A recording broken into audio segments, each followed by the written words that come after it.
एक बार की बात है, सुषमा अपने पूरे परिवार के साथ खुशी खुशी मोहन नगर में रहती थी। उसकी 2 बहुएं थी, पल्लवी और शिवानी। एक दिन दोनों बहुएं रसोई में काम कर रही होती है कि तभी उनकी सास सुषमा उन्हें बुलाती है। अरे बहू, जरा इधर तो आना।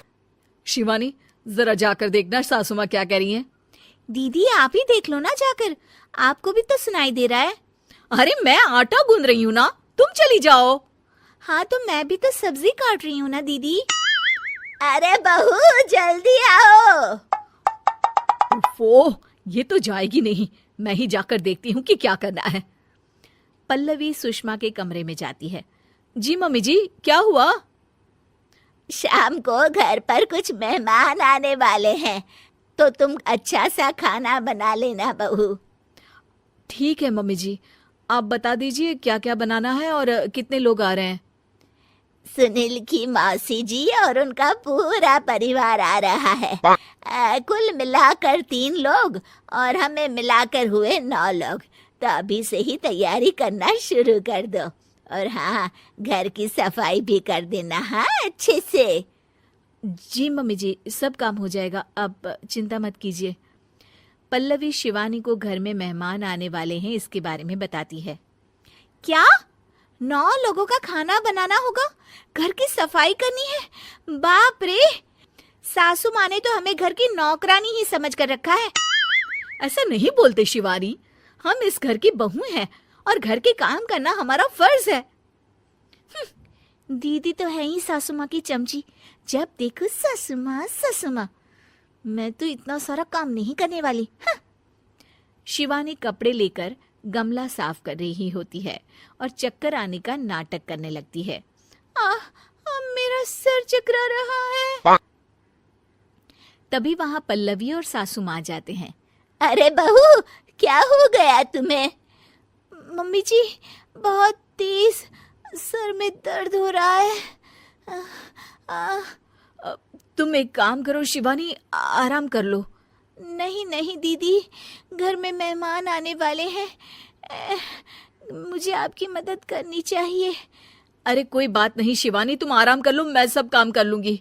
ठीक है दीदी, अगर आप इतना कह रही हैं तो आराम कर लेती हूँ। शिवानी आराम से अपने कमरे में मैगजीन पढ़ रही होती है। इसे कहते हैं आराम की जिंदगी। इतना सारा काम। चलो, सारा काम खत्म हो गया, शिवानी को देख आती हूँ। शिवानी अपने कमरे में ईयरफोन में गाने सुनते सुनते सो जाती है और उसके साइड में मैगजीन भी रखी होती है। पल्लवी वहां आ जाती है और वो सब देखती है। ओहो, तो मतलब सब काम चोरी का बहाना था। अभी बताती हूँ इसको। घर का सारा काम मुझे करना पड़ा और ये महारानी यहाँ मैगजीन पढ़ रही है, गाने सुन रही है। पल्लवी रसोई से एक प्लेट और चम्मच लेकर आती है और शिवानी को थाली बजाकर उठाने लगती है। शिवानी अचानक से उठती है। उठ गई महारानी, गाने भी सुन लिए, मैगजीन भी पढ़ ली। तुम तो बहुत बड़ी झूठी निकली शिवानी। तुमने सर दर्द का बहाना बनाया ताकि काम करने से बच सको। हाँ, बनाया बहाना, तो क्या करती, इतने सारे काम करती। मुझे कोई शौक नहीं है चापलूसी का। क्या चापलूसी? तुम्हें लगता है कि मैं सारे काम चापलूसी के लिए कर रही हूँ? और नहीं तो क्या। तभी वहां सासू माँ आ जाती हैं। अरे बहू, वो लोग बस आने ही वाले हैं, तुम तैयारियां कर लो। जी सासू माँ, तुझे तो मैं बाद में देखती हूँ। सब खाना खाने बैठते हैं और खाना शुरू करते हैं। तभी सुनील की मौसी बोलती है। वाह भाई वाह, खाना तो बहुत ही अच्छा बना है सुषमा जी, एक एक चीज में क्या स्वाद है। ये सुनकर शिवानी मुंह बना लेती है। उसे अपनी जेठानी की इतनी तारीफ रास नहीं आती। आपकी बहुएं तो बहुत ही अच्छा खाना बनाती हैं। हाँ, बनाती तो दोनों ही अच्छा है, पर आज ना ये सारा खाना बड़ी बहू ने बनाया है।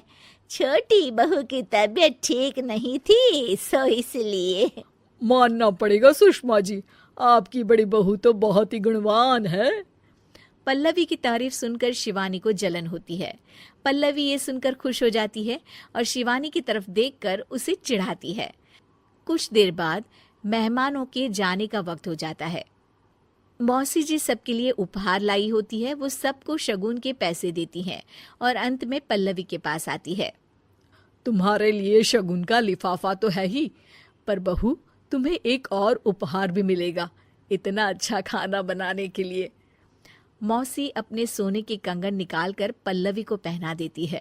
ये लो, ये मेरे मनपसंद कंगन है, अब से ये तुम्हारे हुए। धन्यवाद मौसी जी। ये देखकर शिवानी तो पूरी तरह से जल जाती है और गुस्से से रसोई में चली जाती है। तभी वहां पल्लवी आ जाती है और उसे अपने कंगन दिखाने लगती है। देवरानी जी, अब आपका सर दर्द ठीक तो है ना? मुझे लगता है कि अब सर दर्द शुरू हो गया होगा आपका।